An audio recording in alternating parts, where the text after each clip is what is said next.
화요일 밤 찬양 예배로 하나님께 영광 돌리겠습니다. 사도신경으로 신앙 고백 드리겠습니다. 전능하사 천지를 만드신 하나님 아버지를 내가 믿사오며 그 외아들 우리 주 예수 그리스도를 믿사오니 이는 성령으로 잉태하사 동정녀 마리아에게 나시고 본디오 빌라도에게 고난을 받으사 십자가에 못 박혀 죽으시고 장사한 지 사흘 만에 죽은 자 가운데서 다시 살아나시며 하늘에 오사 전능하신 하나님 우편에 앉아 계시다가 저희로서 산자와 죽은 자를 심판하러 오심이라.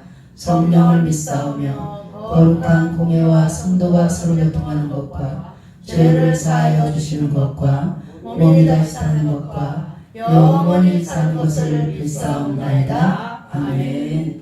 전송가 492장 찬양하겠습니다.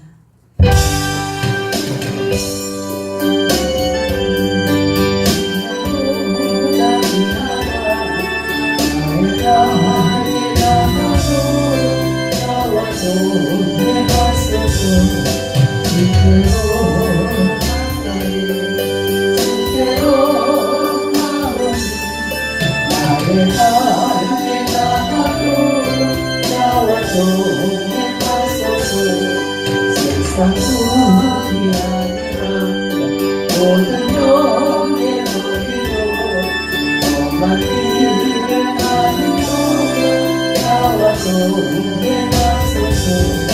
주께로 가까이 주께로 나오시 나의 밤에 나가고 나와서 내가소서. 어두워 잡지 않아 고난마다 건너서 전부여 내 이름으로 나와서 내가소서. 주께로 가까이 주께로 나오시 나의 발에 나가고 나와서 내가소서.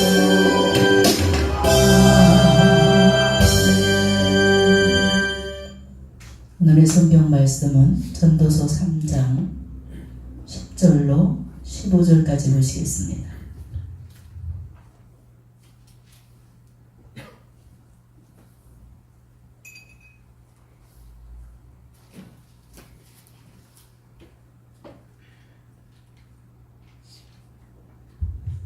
전도서 3장 10절로 15절까지 구역성경 948페이지입니다. 제가 한 절 여러분이 한 절 교독하겠습니다. 하나님의 인생들에게 노고를 주사 애쓰게 하신 것을 내가 보았노라. 하나님이 모든 것을 지으시되 때를 따라 일을 받게 하셨고 또 사람에게 영혼을 사모하는 마음을 주셨느니라. 그러나 하나님이 하시는 일의 시종을 사람으로 측량할 수 없게 하셨도다. 사람이 사는 동안에 기뻐하며 선을 행하는 것보다 나은 것이 없는 줄을 내가 알았고 사람마다 먹고 마시는 것과 수고함으로 낙을 누리는 것이 하나님의 선물인 줄을 또한 알았도다. 무릇 하나님의 행하시는 것은 영원히 있을 것이라. 더할 수도 없고 덜할 수도 없나니 하나님이 이같이 행하심은 사람으로 그 앞에서 경외하게 하려 하심인 줄을 내가 알았도다. 이제 있는 것이 옛적에 있었고 장래에 있을 것도 옛적에 있었나니 하나님은 이미 지난 것을 다시 찾으시느니라. 아멘. 기도하겠습니다. 영광 받으시기 합당하신 하나님, 날마다 저희들을 평강케 하시고 경건한 삶을 성령 안에서 살 수 있도록 인도해 주시니 주님 감사합니다. 이 시간도 하나님의 은혜 속에 살아온 저희들 찬송과 영광을 하나님께 올려드립니다. 주님 기뻐 받아 주시옵소서. 사랑해 주님, 저희들 때로는 세상 삶에 취해서 주님의 자녀답게 살지 못했음을 이 시간 고백합니다. 오늘도 생각으로 또 말로 행실로 아버지 주님 앞에 범죄한 것이 있다면 이 시간 모든 것을 용서하여 주시고 저희들의 허물을 덮어 주시옵소서. 오늘 말씀으로 저들이 다시금 경고케 세울 수 있도록 주님 인도하여 주시고 능력 있는 삶을 살아갈 수 있도록 주님 함께하여 주시옵소서. 감사드리며 우리 주 예수님의 이름으로 기도했습니다. 아멘. 할렐루야. 오늘 말씀은 인생의 최고의 소망이란 말씀으로 은혜를 나누겠습니다. 김삿갓이라는 사람은 사람들이 100년도 살지 못하면서 1000년을 걱정하니 참으로 어리석다, 이런 말을 했습니다. 이것은 참 옳은 말인 것 같습니다. 그러나 이보다 더 어리석은 것은 우리에게 주어진 영원한 삶을 바라보지 못하고 100년도 못 살 이 세상의 삶에 집착을 하면서 오직 이 세상의 쾌락과 즐거움만 맛보려는 사람입니다. 그렇습니다. 많은 사람들이 한 번 죽으면 그것으로 모든 삶이 종결된다는 그런 생각으로 오직 세상에 집착하며 살아가는 영혼들이 너무나 많습니다. 여러분, 현대를 살아가는 사람에겐 누구나 다 영원히 살고 싶은 마음이 다 있습니다. 그 누구도 부인할 수 없는 사실입니다. 이러한 사실은 영원한 삶이 존재한다는 것을 분명히 증거하는 그런 말이기도 합니다. 영혼을 사모하는 것은 인간의 본능입니다. 거짓말 중에서 속이 훤하게 들여다 보이는 거짓말이 3가지 있다고 합니다. 그것은 노인들이 아이고 난 빨리 죽었으면 좋겠어 이렇게 말하는 분들이 참으로 많습니다. 그런데 이것이 거짓말이라는 거예요.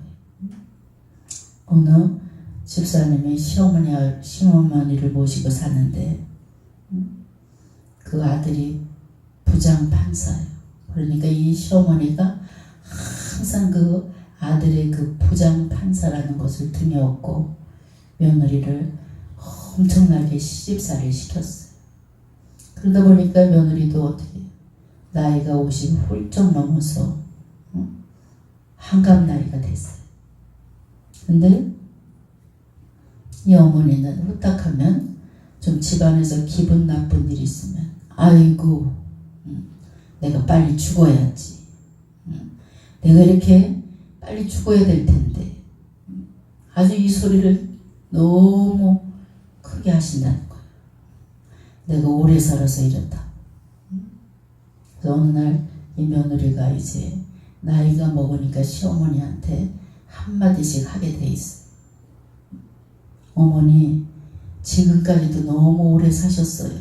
이렇게 이랬더니 한 3개월째 냉전 중이라래. 아니 84까지 사셨으면 됐지. 뭐 더 사시려고 그랬냐고. 지금까지도 오래 사셨다고. 이제 3개월째 같이 밥상에서 밥도 안 먹고 그런다 그래요. 그때 며느리가 어머니 한 100살까지 사세요. 100살까지 사셔야 된다. 이래야 될 텐데 그냥 지금까지도 너무 오래 사셨다고 그러니까 화가 난 거예요. 또 하나 거짓말이 있습니다. 상인들이 장사를 하면서 밑주고 판다. 밑주고 주는 거야. 이렇게 하면서 장사를 해. 근데 부자지간에도 이문을 꼭 남기는 게 장사꾼들이라 그래요. 그리고 또 하나 거짓말이 또 있어요. 하나는 뭐냐? 처녀가 시집 안 간다. 난 시집 안 갈 거야. 우리 막내딸도 처녀 때 엄마 난 시집 안 갈 거야. 키가 작은 날 누가 데려가겠어. 난 그러니까 엄마랑 살 거야. 이러더니 자기 눈에 반하는 남자가 있으니까 뭐 뒤도 안 돌아보고 가는 거예요. 시집 안 가는 사람들이 더 빨리 가는 것을 볼 수 있어요. 그렇습니다. 인간은 누구나 죽기 싫어하고 영원히 살기를 희망합니다. 영혼을 사모하는 것이 인간의 본능이기 때문입니다. 그렇다면 인간이 이처럼 영혼을 사모하는 이유는 무엇이겠습니까? 그것은 인간이 창조될 당시부터 그 마음에 영원한 것에 대한 갈망을 하나님께서 심어주셨기 때문입니다. 그렇게 해서 하나님께서 이제 창조 때부터 영혼을 갈망하게 여러분을 만드셨어요. 즉 인간은 본래 영원하신 하나님의 형상으로 창조된 영적인 존재로서 영원히 살도록 지음을 받은 본능적으로 영원한 것을 사모하게 되어 있습니다. 이와 관련해서 전도서는 본문에서 하나님이 모든 것을 지으시되 때를 따라 아름답게 하셨고 또 사람에게 영혼을 사모하는 마음을 주셨느니라. 전도서 3장 11절에 말씀하고 있습니다. 또 모든 사람들이 육체적인 일에 집착하며 살아가면서도 막연하게나마 본능적으로 영원한 하나님과 영원한 삶을 나도 모르게 사모하는 것을 볼 수 있습니다. 11절 중반에 이후에 보면 사람에게 영혼을 사모하는 마음을 주셨느니라. 그러나 하나님의 하시는 일에 시종을 사람으로 측량할 수 없게 하셨습니다.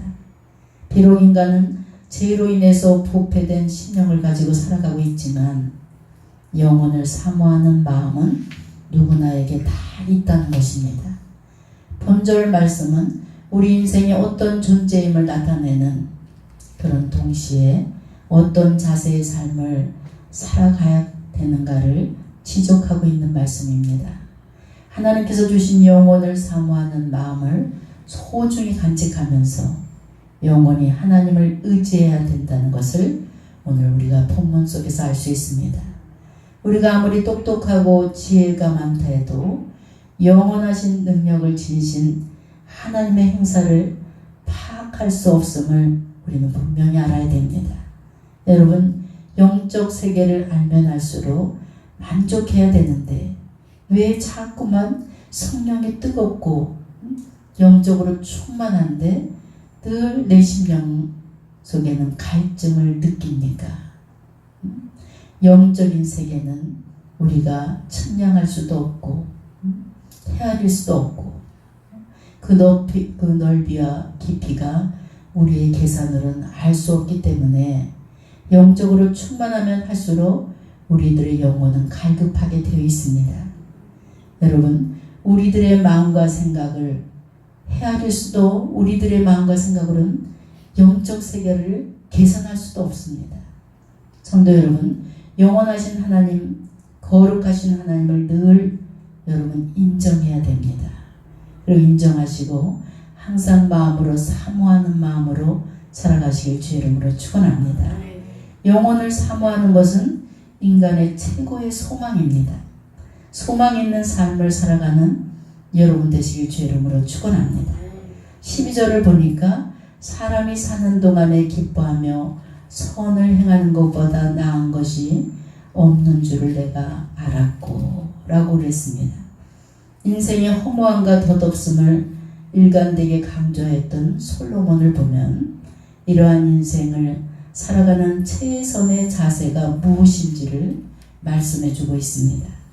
그것은 비록 주어진 인생은 짧지만 기쁘고 즐겁게 살면서 좋은 일을 행하는 것만큼 보람된 일이 어디 있겠느냐, 이 말씀입니다.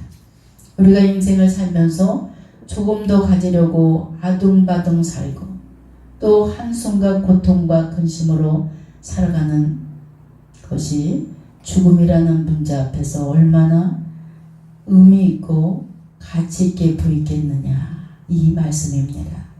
더 나가서 얼마 못 가서 다 내려놓아야 될 것을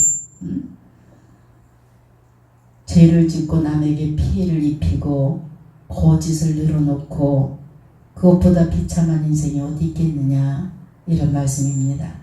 성도 여러분, 이스라엘 백성들을 보세요. 그들은 고달픈 애굽 노예 생활이 너무나 지긋지긋해서 하나님께 끊임없이 부르짖고 기도했습니다. 그 부르짖는 기도 소리를 하나님께서 들으시고 그들을 애굽에서 해방시켜 주시는 것을 볼 수 있습니다. 그런데 막상 자유인이 돼서 광야 생활을 시작한 그들은 이내 그 모든 고통을 참지 못하고 이제 애굽에서 종살이했던 그 시절을 회상하면서 늘 입술로 불평하며 불만을 늘어놓기 시작했습니다. 그들이 가나안 땅에 이르러 가나안 땅에 거주하는 원주민들이 장대함으로 인해서 자기네들은 메뚜기 떼와 같다. 이렇게 스스로 격하하면서 분노하고 불평, 불만을 늘어놓는 것을 볼 수 있습니다. 그들의 생활 속에 감사가 없고 매사 불평, 원망, 한숨과 고통으로 인생을 마감하고 말았던 것을 우리는 성경을 통해서 잘 알 수 있습니다. 성도들은 이 모습이 바로 우리들의 모습이 아닌가 이렇게 돌아볼 수 있는 이 시간 되시길 주의 이름으로 축원합니다. 현재 주어진 하나님의 은혜와 은총 또한 축복을 감사하기보다는 작은 일만 있으면 금방 원망, 불평을 늘어놓는 것이 바로 오늘날 성도들의 모습입니다. 여러분, 보람 있는 인생을 살고 싶습니까? 하나님의 은혜임을 늘 하나님 앞에 고백하면서 감사하세요. 허무한 것들을 다 물리치고 이제 감사함으로 늘 충만한 여러분 되시길 주의 이름으로 축원합니다. 성도 여러분, 하나님께서 주신 삶을 소중히 여긴다면 최악의 상황에서도 최선을 추구하는 성도가 됩니다. 여러분, 히브리서 13장 5절에 돈을 사랑치 말고 있는 바를 족한 줄로 알라. 그가 친히 말씀하시기를 내가 과연 너희를 버리지 아니하고 과연 너희를 떠나지 아니하셨느니라. 13장 15절에 말씀하고 있습니다. 여러분, 현실에 만족하고 감사할 수 있는 그런 신앙의 자세가 필요합니다. 우리는 현실에 늘 감사하세요. 오늘이 있게 하심을 감사하세요.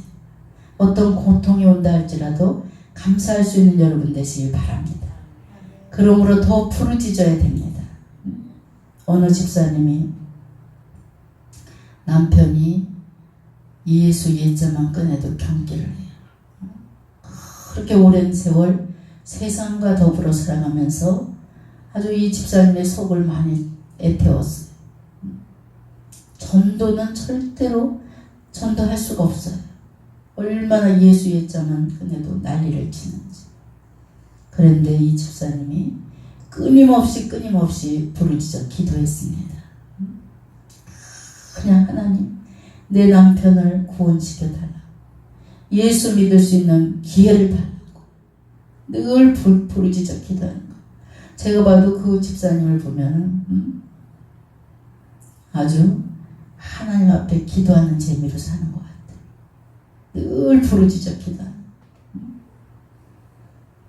근데 그분이 오늘 오셨어요. 오셔서 용인에서 오셔서 그 옛날 얘기를 하는 거예요. 아니 권사님, 집사님, 지금 왜 이렇게 기도를 안 하세요? 그때처럼 그렇게 불붙는 기도를 하세요. 제가 그랬어요. 지금 모든 게 다 편한가 봐요. 그랬더니 맞다고. 내가 벌써 70이 다 돼간다고. 근데 70일 작정 기도를 얼마나 부르짖어 열심히 했는지 우리 하나님 방법은 아무도 몰라요.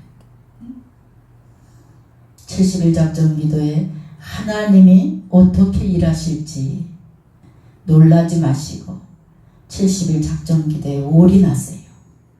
이렇게 작정 기도를 드렸더니 얼마나 열심히 일을 했는지 기도를 했는지 이 남편이 좋은 차를 타고 다니는데도 똥부 밑으로 들어갔어요. 똥부차 밑으로 들어가요. 차가 다 형체를 알아볼 수 없을 만큼 다 부서졌는데 머리끝부터 발끝까지 상한 데가 하나도 없어. 차는 폐차됐는데. 그러니까 뭐예요? 하나님이 도우셨다. 그렇게 강팍한 남편도 하나님이 도우신 걸 알아요. 그러면서 하는 말이, 당신이 기도할 때가 제일 무서웠다. 얼마나 무섭게 기도를 했는지. 당신이 기도할 때가 제일 무서웠다. 그분이 이제 남편이 집사님이 됐어요. 집사님이 돼서 성경 공부도 열심히 하러 다니고, 우리 남편을 그렇게 교통사고를 나게 하셨어. 정말 하나님이 무서운 하나님이라는 걸 보여주셨어. 이렇게 하나님 앞에 나와서 집사님이 됐습니다. 목사님, 그 옛날 지금 한 10년 돼가는 것 같아요. 그 옛날 그렇게 뜨겁게 기도가 다시 살아나지 않아서 갑갑합니다. 이런 얘기예요. 여러분, 우리는 현실에 늘 만족하세요. 있든 없든 만족하세요. 그리고 감사하며 살아갈 때 하나님께서는 더 많은 감사의 조건을 허락해 주실 줄 믿습니다. 14절을 보니까 솔로몬은 무릇 하나님의 행하시는 것은 영원히 있을 것이라, 더할 수도 없고 덜할 수도 없나니 라고 말씀하셨습니다. 본문을 더 알기 쉽게 풀어본다면 하나님이 하시는 모든 일은 언제나 한결같다, 이런 말씀입니다. 하나님께서 상황이나 처지에 따라서 변하는 분이 아니십니다. 하나님은 상황에 따라 변하거나 보태지도 않고 뺄 수도 없는 그런 분이라는 거예요. 동일하신 분이에요. 우리 주님은 영원히 변하지 않는 한결같은 마음으로 지금 이 순간까지도 한결같은 마음으로 여러분의 마음을 헤아려 주시고 여러분을 불꽃같이 지켜주시는 하나님이신 줄 믿으시기 바랍니다. 성도 여러분, 하나님은 우리에게 영혼을 주십니다. 영혼을 사모하는 것은 인간의 본능이라고 했습니다. 그리고 영혼을 사모하는 것은 인생 최고의 소망인 줄 믿습니다. 이 세상 그 무엇도 인간에게 영원한 생명을 주지 못합니다. 여러분, 영원한 생명은 오직 여호와 하나님 주권 아래 있다는 사실을 이 시간 다시 한번 기억하시길 주의 이름으로 축원합니다. 우리 인간은 상황에 따라 수십 번 바뀌고 수십 번 무너집니다. 영혼이라는 말이 무색할 정도로 그 모든 것을 쉽게 포기하고 내팽겨치는 것이 바로 인간의 본연의 모습입니다. 이 세상 모두 바뀌고 또 바뀐다 할지라도 우리 주님은 있는 그대로 영원히 변치 않는 영원하신 하나님이 바로 저와 여러분의 하나님이신 줄 믿습니다. 솔로몬이 하반절에서 언급하고 있듯이 하나님은 이렇게 해서 우리가 당신을 경외하지 않을 수 없도록 이렇게 우리 하나님께서 만들어 놓으셨습니다. 어떻게 하나님 우리가 그 은혜를 잊어버릴 수 있겠습니까? 어떠한 시련과 고통이 온다 할지라도 하나님을 향한 사랑, 여러분 변하지 않길 주의 이름으로 부탁드립니다. 하나님을 향한 충성, 여러분 하나님을 향한 진실, 이런 마음을 영원히 간직하시길 주의 이름으로 축원합니다. 고린도전서 15장 58절에 그러므로 내 사랑하는 형제들아 견고하며 흔들리지 말며 항상 주의 일에 더욱 힘쓰는 자들이 되라. 이는 너희 수고가 주 안에서 헛되지 않은 줄 알미니라. 여러분, 헌신의 기도, 주를 위해서 하는 것 절대 헛된 것이 아닙니다. 우리 주님은 주님 일을 하는 데는 공짜가 없어요. 열심히 주님 앞에 헌신하고 봉사할 때, 또 최선을 다해서 기도할 때 그 모든 기도는 다 이루어지게 돼 있고 여러분의 헌신은 하늘나라의 상급으로 쌓인다는 사실을 기억하시길 바랍니다. 주님 안에 생명 생명이 있습니다. 영원한 생명이 주님 안에 있습니다. 이미 영생을 얻은 줄 믿고 여러분 늘 감사하는 하루하루를 살아가시길 주의 이름으로 축원합니다. 주 안에 거하는 삶은 감사하는 삶으로 바뀌게 되는 줄 믿습니다. 주님 안에 거하는 삶은 안정과 평화가 있습니다. 지금까지 예수를 믿는다고 하면서 늘 마음이 불안해지고 매사 온갖 불평이 쏟아져 나오고 이런 분들이 너무나 많습니다. 여러분 주님 안에 거하는 삶을 여러분도 살아보세요. 모든 게 평안해지고 모든 게 감사할 환경으로 바뀌게 되는 줄 믿습니다. 기도를 많이 하는 권사님인데 우울증으로 온 분들이 있어요. 우울증. 권사님이 우울증에 걸리면 이게 참 심각한 영적인 병입니다. 기도하면서 하나님 주신 기쁨을 맛봐야 되는데 목사님 제가 왜 이렇게 기도를 많이 하는데 우울증에 시달려야 됩니까? 이렇게 상담 시간에 이야기하는 분들이 가끔 옵니다. 여러분 우울증, 불면증에 시달리고 밤새도록 제가 잠을 못 잡니다. 잠 못 잔 다음에는 우울해집니다. 이렇게 말씀하시는 분이 있어요. 권사님 죄송한 말씀이지만 세상 것에 더 비중을 두고 살아가고 있군요. 예수 믿는 사람 특히 권사님들이 안수집사님들이 우울증에 시달린다는 것은 어디 가서 얘기도 하지 마세요. 하나님 영광 가립니다. 예수님을 액세서리로 생각하기 전에 왜 우울증이 걸립니까? 사랑하는 자에게 하나님께서는 잠을 주신다 그랬습니다. 하나님 사랑 안에 거해보세요. 저절로 잠이 옵니다. 그랬더니 그냥 또 금방 손가락도 또 살아서 그냥 자존심이 상했는지 그 표정을 못 감추는 거예요.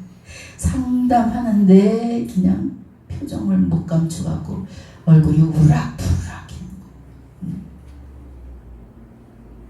권사님 내가 잠잘 자는 보약을 40일치 줘드릴게. 그 40일치 보약이 무엇이냐? 기도 제목이었어요. 기도 제목. 이 기도 제목을 붙잡고 열심히 기도하다 보면 우울증은 다 날아가 버리고 그 입술에서는 감사만 넘치고 잠이 그냥 꿀맛처럼 올 거라.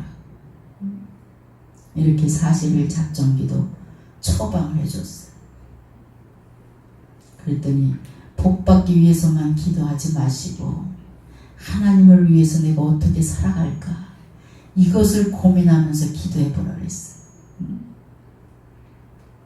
지금 경제가 어려우니까 권사님 머릿속에는 빌딩을 하나 갖고 있으면서도 그 몇 칸 빈 임대료 안 나올까봐 거기 그냥 매여갖고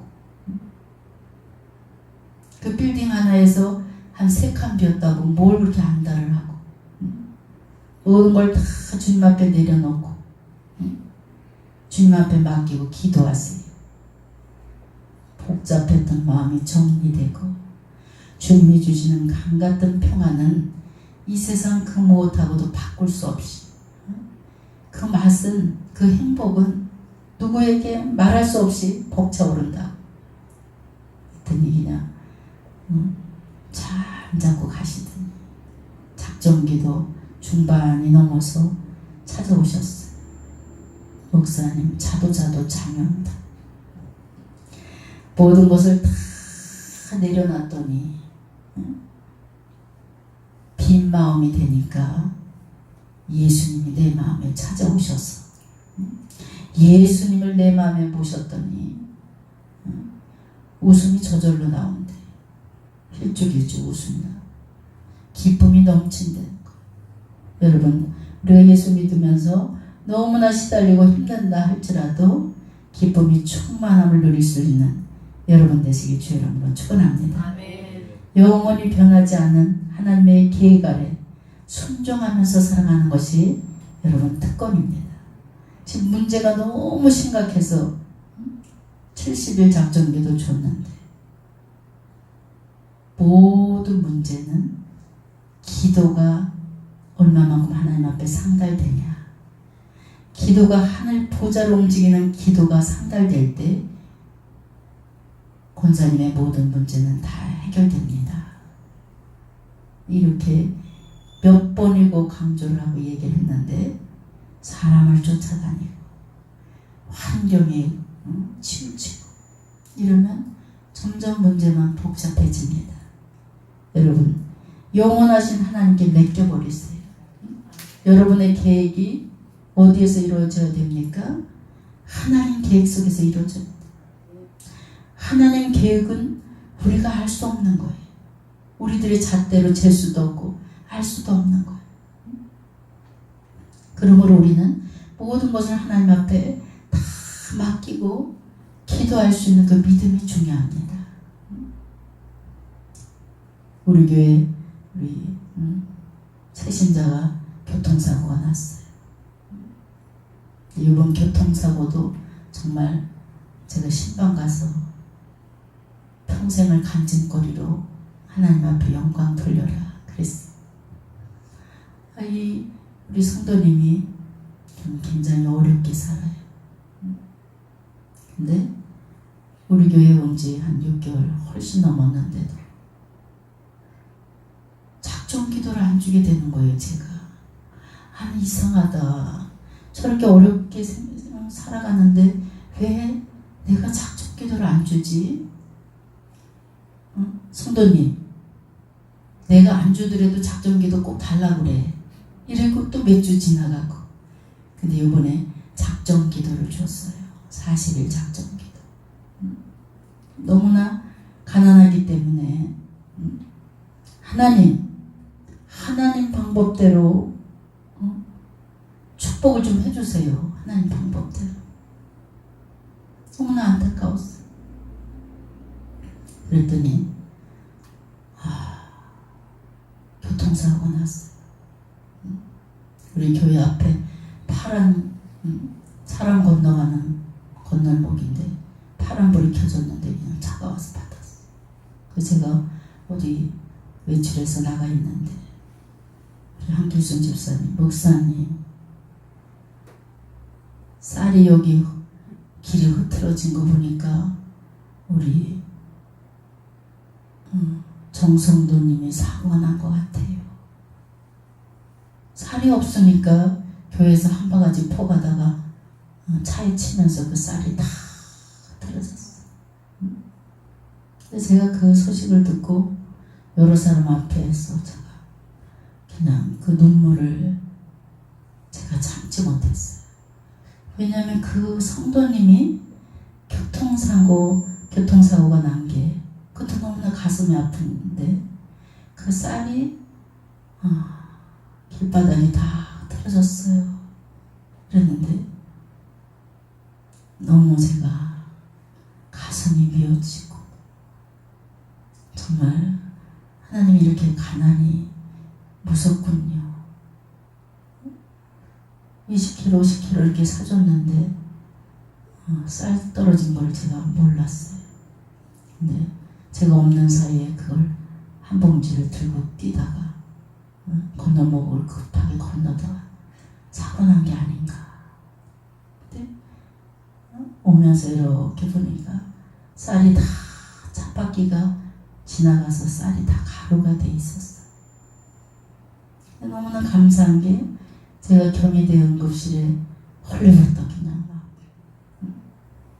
찾아가서 보니까 마취도 안 된 상태에 막 옆구리를 칼로 찌고 호수를 받고 그래서 제가 이렇게 문틈이 열린데 너무 아파서 고통에 호소를 하는 소리를 듣고 가슴에 제가 미어졌어요. 제 얼굴을 이렇게 문틈 사이로 보더니 그냥 눈물을 흘리는 거예요. 그때 제가 우리 주님 마음이 이렇겠구나. 우리 주님도 양 한 마리가 이렇게 다쳤을 때 이렇게 가슴이 아프겠구나. 너무나 가난이 무섭습니다, 주님. 근데 제 손을 꼭 잡으면서 하나님 나 좀 살려주세요. 붕 뜨면서 의식을 잃어서 병원 입구까지 의식이 없는 채로 갔는데 무의식 쪽에서도 무의식 속에 하나님 아버지 살려주세요. 나 좀 살려주세요. 이 기도를 너무나 간절히 했다는 거예요. 그래서 이번 일을 통해서 제가 18년 목회하면서 제 성도가 다치는 거, 또 병원에 아무리 입원하는 거, 이런 게 하나도 없다가 이번에 처음 있는 일이에요. 근데 처음 우리 성도가 교통사고 났지만 이번 일로 통해서 너무 감사한 게 이 일로 통해서 그의 입술에서 하나님을 확실히 찾았다는 거, 하나님을 확실히 불렀다는 거, 이것이 너무나 감사한 거예요. 그래서 응급실 병에 대해서 응급조치를 하고 건대병원으로 응급실로 옮겼는데 이제 정신이 깨니까 하나님이 하셨어요. 하나님이 나에게 보상을 주고 축복을 주려고 하나님 방법대로 이 사고가 그냥 난 게 아니에요. 이 고백을 그 입술에서 들을 때 너무나 감사하고 지금 아픔과 고통 이루 말할 수 없지만 하나님이 이렇게도 축복을 주시는구나. 성도님 뼈가 다리가 부러지고 어깨가 으서지고 이럴 때 그 고통이 이루 말할 수 없지. 예수님이 성도님을 위해서 십자가에 못 박혀 돌아가실 때 이 손에 못을 박는다 생각해봐. 지금 이 고통 몇 배나 더 아팠을 거야. 이번 기회를 통해서 예수님의 십자가의 그 고난이 얼마나 그 고통과 고난이 얼마나 심했는가를 우리 성도님한테 가르쳐 주면서 이 파란불에서 쳤으니 뭐예요? 그 운전기사는 형사이권이에요. 여러 가지로 이것저것 저것 우리 또 성도님 한 분이 또 대신 또 보험을 들어놨대. 이래갖고 이럭저럭 하나님께서 축복을 주시는 것을 느끼면서 하나님 방법은 우리가 알 수 없구나. 그래서 그 성도를 교통사고를 통해서 더욱더 성숙한 믿음을 심어주는 그 하나님의 은혜를 생각하면서 우리가 우리 잣대로 하나님이 하시는 일을 우리 생각과 우리 잣대로 말할 수 없구나. 그저 우리는 감사만 하면 되는구나. 이런 생각을 해봤습니다. 여러분, 인생의 최고의 소망인 영혼을 사모하는 성도가 되시길 주의 이름으로 축원합니다. 영원하신 하나님, 그 하나님은 오늘도 내일도 영원한 생명을 우리에게 주시면서 우리들의 인생을 책임져 주시는 하나님이신 줄 믿으시고 어떠한 연단과 고난이 온다 할지라도 그 하나님은 변하지 않는 하나님, 끝까지 우리 곁에서 여러분의 손을 놓지 않는 하나님이시라는 것을 다시 한번 생각하시면서 하나님 앞에 더욱더 가까이 나갈 수 있는 여러분 되시길 주의 이름으로 축원합니다. 기도하겠습니다. 참 좋으신 하나님, 저희들에게 영원한 생명을 주시고 변함없는 사랑으로 안아주신 주님 감사합니다. 저희들 믿음이 연약하여 환경이 어려울 때마다 하나님을 원망하고 불평한 적이 너무나 많았습니다. 순간순간 하나님의 은혜임을 잊어버리고 살아갈 때가 너무나 많았습니다. 주님, 저들의 삶을 용서하여 주시고 더욱더 하나님과 가까이 교통할 수 있는 믿음의 성도들로 회복시켜 주시옵소서. 감사드리며 우리 주 예수님의 이름으로 기도했습니다. 아멘.